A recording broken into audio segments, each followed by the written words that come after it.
Okay, so here we have, now I've got the tape. All I've done is just put it back.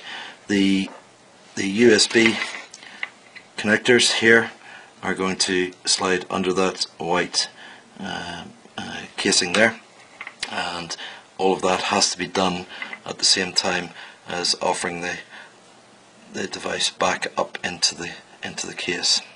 So if you remember, what you just got to do is on this side is just make sure that the top portion slides in without scraping or damaging it in any way. This element here is where it gets slightly more awkward.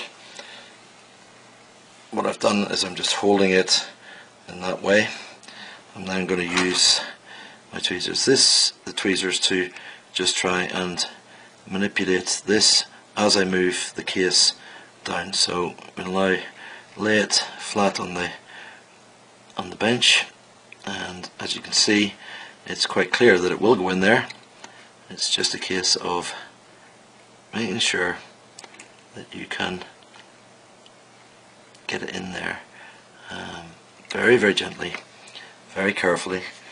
The angle is pretty steep, so, and this is actually quite a stiff little connector. So all I'm going to do is bend it around, offer it up, and use the stiffness of the cable to slot it right into place. And there we have it.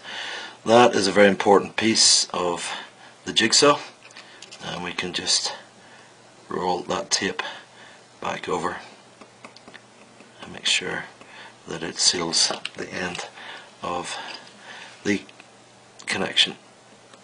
Without that, obviously, you would have no access to your USB. So again, talking about the pieces of braid, we need to make sure that they are tucked carefully underneath, and perhaps I might need to raise this up slightly just to make sure that that's the case.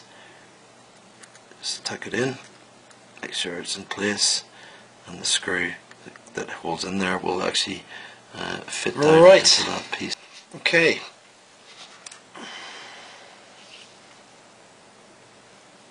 Essentially, as you can see, it's nice and together. What I now have is bring back into play the screws that hold it together. Here we are. Starting at the top, I think, with the little star point.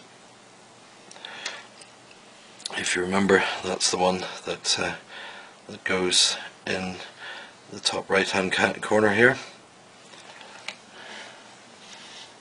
The hole is just there. Again, everything should line up nice and neatly. What I would suggest is not tightening everything properly at this stage. If you see the screw here, it's still got little remnants of the void sticker. Sticker's not really the right word for it. It's a brittle covering, which as soon as you decide that you're going to go past it, essentially that goes out of play, and you're past the point of no return for your warranty. So again, as you can see, there's a little bit of covering on the screws to hold them in place. Just use the magnetism in the screwdriver, line it up,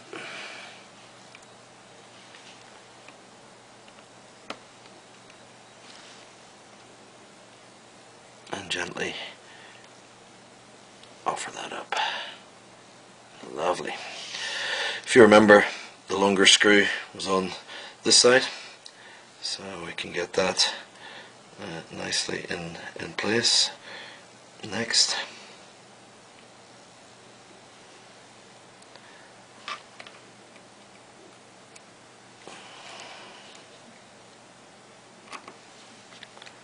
Just let that down.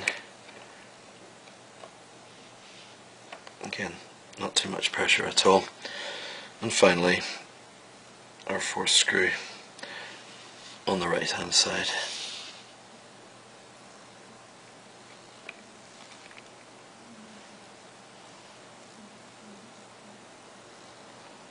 Again, just line them up, try and get it straight into the hole.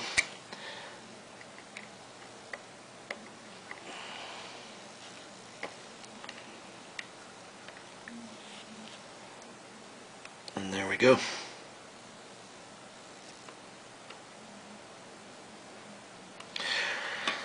Okay, right, let's get the SIM card in place. Okay, and put the battery in the right way.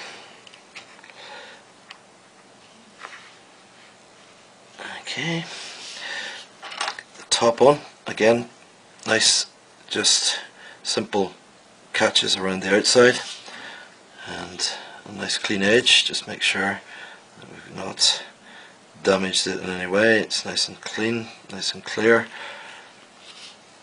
Now what we're doing is just making sure there's a slight lip here, and that's really to just encourage you, I think, to put, and there's one here, here and here, offer that edge up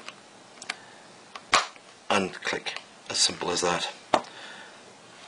Beautifully done around the edges, and everything lines up, and the switch is clear, free and clear. So SIM card's in, battery's in. Close that in the normal way and put our cover for our battery back in place. Voila. Okay, so what should happen now, if we turn the phone on, we get our HTC screen. What we'll now see is the fact that the phone will have to be essentially hard reset, and the reason for that, as I mentioned earlier, is that the memory allocation of Windows Phone does not allow for really the changing of these cards.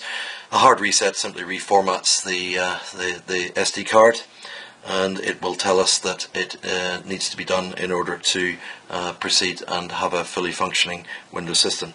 So here we go. As you can see, it's telling me that the files are corrupted on my main screen and I need to reset. So before I started this operation, I'd copied off any bits of data that I wanted to keep. What I will lose is the just simply temporarily lose, because I can reinstall them, various apps and whatnot that I had on the phone.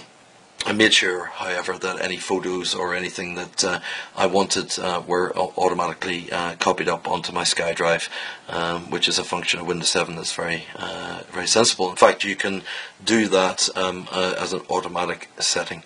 So, okay, it's telling us that the files have been corrupted. Resetting your phone will erase all your personal content, connect your phone to the PC, etc. So here we go. It's now telling us a warning again that the reset is in fact a hard reset, and working our way through. Now we can see at the next stage the system is installing the apps from the ROM, and again, it's just a case of letting the phone go through its normal setup routine, as if it was when you first got the phone. Okay, here's the final run through, just to show that everything's working. Phone's in nice condition, no obvious signs of entry, everything just fits together, snaps together and plays beautifully. It's a really nice device, and beautifully constructed, especially when you see what it's like inside.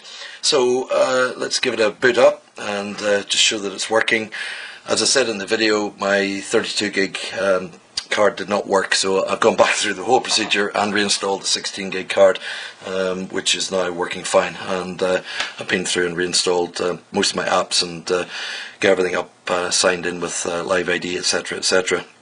It really is a terrific phone. The speed and the fluidity of the graphics is quite stunning in my view, especially coming from Windows 6.5 mobile as it was before. It's a huge step up as far as I'm concerned. I hope you've enjoyed watching the procedure. It wasn't too daunting. I've tried to show all of the bits and pieces that you need to go through. Take your time, as I've said, and don't forget that in doing this you really are not helping with your warranty or anything like that. You've got to take great care and think about that before you proceed. Some of the applications are already coming on stream. Seem to be coming through in thick droves, so I hope you thoroughly enjoy your HTC Mozart phone, and that if you've got any comments you might want to leave on my blog, which is up at the end of the screen. And in the meantime, take care and enjoy your phone. Goodbye for now.